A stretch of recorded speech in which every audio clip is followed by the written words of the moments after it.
Welcome Okay. to our YouTube interview. We are so excited to have our guest on today. Her name is Cate, and she's been a YouTuber for many years and an Instagrammer. She's a first generation high school graduate, and now going to college. And she has some great insights and things to share about her life. We're excited to share with you as well. We ask our guests to share with us a brief synopsis of their timeline of their life, to give us kind of an introduction to them and to the things that they have experienced, mostly focusing on some life lessons maybe they've learned through that time. Good morning, Cate. Good morning. We're glad to have you here. I'm glad to be here. Okay, so do you have, go ahead and give us kind of the Reader's Digest version of your life. Okay, so I was born in Liberia, Africa, and I lived there for several years with my family, but then we were in war times and all these trying things. And so there was a lovely family in America that wanted to adopt my brother and I. So we were adopted later and we came to a wonderful family. And then later on, we went through learning English and adjusting to different culture. So that was interesting. And then I went to public high school for the first time, which was weird because kids would acted a lot different from elementary school. So that was a little culture shock. And then before COVID hit, I have a sister with Down syndrome that had some issues, that had some depression issues too. So that was hard on all of our family, and we had to adjust our lifestyles and things. And we then eventually moved to Idaho because we have family here, and there's just a lot of medical things that we couldn't get in where we were. So we moved here, and then I had to go to senior year of high school with not knowing anybody, which was interesting. And but I luckily made a lot of friends and joined the dance team. I'd been dancing for 13 years before, and so that was fun. And it was a little hard at first, but I'm glad that I did it. That's And great. that's Okay. And so, what are your plans for the future? What are you looking forward to now? looking forward. I don't know if I'm looking forward to college, but that will be next. And I'm looking forward to going with to college with my brother, and we'll be first generation college students together. So that will be fun. That's really cool. So when you're thinking back on your life when you were younger and that whole thing with culture shock, changing from one culture to another, what do you think were the things that helped you kind of manage that issue? Definitely my family. They were very supportive and caring, and uh, eased me into things and helped me better understand the lifestyle here. And I also have a very curious mind, so that was okay with me to move all of to a whole new country because I just like discovering new things. Oh, that's great. Good. Okay, so uh, what's one lesson you learned living in Africa? I learned to be a little more self-reliant and not work and not focus on someone else, because there was we were my brother and I were left alone, so we didn't have like parents that really took care of us, and so we had to learn how to do things for ourselves and not always depend on someone else. Oh. And how has that served you at all being in the US, having that self-reliance as well?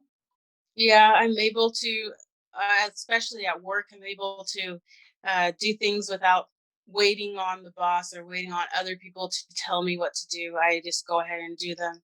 And um, I'm able to, I don't know, I'm able to get a job and do things that I want to do. Mhm. What's your one of your favorite memories of your time in Africa? Um, Oh, do you have any favorite memories or anything that kind of stood out to you? we ate this edible chalk, and you can actually find it on Amazon. It's a real thing, and I remember eating that, and it tastes like you would think chalk tastes like, and but it tastes good though, but weird. It tastes like chalk. I don't know how to. That's a good memory. And what are some of your early memories of first coming to America? I remember when we first had ice cream, we thought it was too cold, so we put it in the microwave. Yeah. And I also remember going to a restaurant and having ice in our cups of water, and my had melted, and I thought my brother had stolen it. So I got mad at him for I stealing my ice. remember that. Okay, so I just have to jump in because Kate's my daughter, and so I remember that day at the restaurant. It was actually our first time ever taking you to a restaurant, and so that was a very exciting thing. But one thing that is a real strong memory in my mind is early on when the rest of the kids were at school, and you and Carter, we were just giving you time to adjust. And the two of you and Dad and I were playing out in the backyard, and you loved that water came right out of the hose and that we could squirt you with it. And so we were playing, squirting you. You guys were running around, and then a helicopter flew overhead with water for a wildfire. And the two of you ran to the big rock in our backyard and tried to hide under the rock. And I remember watching that and thinking, their lives have been different than any life of anybody I know, because you were afraid of the helicopter. And so when we talked about it later, Carter explained that whole thing about when you hear the helicopters, you run and hide because the shooting's going to start. So I know that there were some hard memories from Africa. And so do you have a real sense of missing it and wanting to return, or kind of where are you now with how you've worked through things about Africa, and where are you kind of in your mind with that now? I definitely don't miss it. I don't miss like because we were there during a war, so I don't miss that and the falling asleep to gunshots and things. I don't miss that, but I would definitely go back to visit family there because they needed a lot of help. And I think it's important, or that it was a blessing that my brother and I were rescued and came here, and I know that we are probably here to also go back and help them. And so I would definitely do that. That's wonderful. And so what do you think that looks like, that going back to help? Um, I think it'd be probably going with a service group or planning ahead very carefully. A trip there with, I don't know, especially having my brother there would be good too because he's strong too, and uh, he wouldn't stand out too much there. So um, that would be good to have him, and we'd go and we would find some place to stay. I don't really care if it's like top notch because I don't know, living there I guess makes me, I like the simpler houses, simpler lifestyle. But living there would be, or staying there would be okay. We'd probably stay for a week or two and be able to help and visit them and talk with them, and then come back to America. That sounds nice. Is there anything else?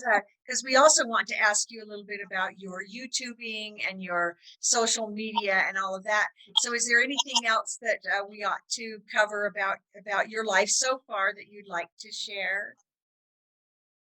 I don't think so.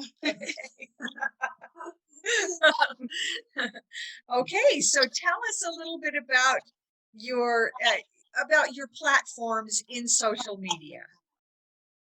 Right now, at first I got social media to talk with my friends. And I wanted to be involved in the Light the World activities for the Church of Jesus Christ of Latter-day Saints. And because they post like service things every Christmas. So I wanted to be involved in that. Um, but then later I decided I wanted a purpose to social media. So I started doing little mental health things on my page. And then I got a new page that was just all dedicated to mental health. And it's really good to see how many people it's been helping. And people keep commenting or messaging me about how much it's helpful, that it's a peaceful page and they don't have to be there's no drama or any like look at my life, it's better than yours. And so that good. And then I have a YouTube channel now, and I'm going to be starting to post more mental health things on there as well. um but I think I would do things like sharing more about my life story, and because there's a lot of people that could relate to things like that or be blessed by your story, so I think it's important to share your story. Nice. Why do you focus on mental health? What do you think is the importance of that? Because a lot of people talk about it and how that, especially the youth are struggling, and we talk about how they might be going down wrong paths, but we don't really do anything to help them not do that. And so I just want to, instead of talking about it, I want to do anything I can do to help with it. So. And I know in high school, you had some, I don't know if you'd call it opportunity, but you actually um, dealt with the issue of suicide among your friends. So is that something that you think kind of put you in this direction? Yeah, a little. I do know a lot of friends that are very depressed, and some that um, where I used to live that had attempted suicide. So, and just talking with them, and there are little things that just like the small things in life that would help them, like just someone to talk to or things like that. So, I wanted to reach out and help other people too. And how do you deal with that, talking with people in that mindset and keep it from dragging you down and putting you into that kind of more dangerous mindset? Well, I go with the thought of being a friend and helping. I don't know. I've talked to with a lot of people, and before I also was struggling too, so it didn't help that. I mean, I also took in theirs because I was also struggling. But now that I don't know, I look at life with different eyes, it's easier for me to talk to them and not be sucked into that. Because there's a lot of people I know that, and I just want to do anything I can to do to help, and I don't have to. It might not stop them from doing whatever they're gonna do, but if they can look back and have like a friend or somebody that helped them, I think that's good. But what advice do you have for all of us, our listeners, and everyone? Do you have maybe a tidbit of advice for how to maintain a more positive outlook mentally? Um, Definitely don't. It's hard, but the most important thing is to not look at all the bad things that are happening in your life, because there are way more good things that have happened in your life. And looking at tiny things like I got up, I got out of bed, that can be a big deal for others, for some people. And so just that one thing can be your big thing that happened that day. And so looking and probably writing down or pondering on things that are actually good in your life. And when I started doing that, I stopped. It didn't matter to me that all these hard things are happening, because I had so many good things that were happening. I also watched a lot of movies about other people's life stories, like the Holocaust survivors and things, and that humbled me because I realized my life was nothing compared to theirs. They went through so much, and here they are. talking about it, and a lot of them were like, they weren't depressed about it. They knew it was horrible, but and some of them weren't mad at the soldiers or things. So it just humbled me to see other people going through hard times, I guess. Okay, that's good. That's good. Okay, Mhm. so hey, Kate, what do you do for fun? For fun, I like to dance with my sisters, and I like to draw a lot. Just, just a real quick thing. I happen to know that you have a TikTok video that of you dancing with your sisters. What's your TikTok uh handle? What do you call it? You know, when if someone wanted to go watch you dance with your sisters on TikTok, how would they do that? It's Kate M. Bailey, and it's Kate with a C. And most all my social medias will be Kate M. Bailey. So Okay, they can. all right. Okay, so what else besides dancing do you like to do? I like to paint water bottles and draw. So anything artistic. Um, I like to watch movies about other people's life stories, and um, I don't I like to make YouTube videos. Good, good. Okay, and so what's the future holding for you? In the future, I would like to be a neuroscientist because I'm just very fascinated with the brain and how, like I said, with the Holocaust survivors and how people perceive things differently. And some people can go through something small and it just is like ruin their life in their mind. And other people can come out of it with a positive mindset. Um, I'm also interested in like things like the Mandela effect, where a whole group of people remember things happening the exact same way, but it never happened that way. And it happens with tiny details, but if it happens with tiny details, it happens with big things too. So Hmm. I get really fascinated about like history and what in history was all of the details were, how many details were actually facts and how much was just, I don't know, just people's minds. Yeah. Um, Like group think kind of yeah, situation. well, either groupthink or people perceive things differently. Like I could tell you my life story, but somebody in Africa that was older could tell you a story and it could be completely different. Mhm. And so yeah, and you can ask several different people one about one person, and everybody's gonna have a different story or different outlook about things. So True. I think interesting. And if I would like to do that, but I also like performing arts. I think singing and dancing are fun, so I would love to do that. And what have you done in that realm? I've done tons of plays. Um, I did mostly musicals, but yeah, I've done a lot of plays.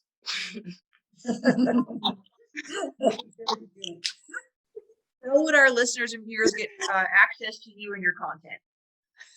um, we can put links down below this video to all of them, to all Okay. my platforms, and we can write right here all a list of my social platforms.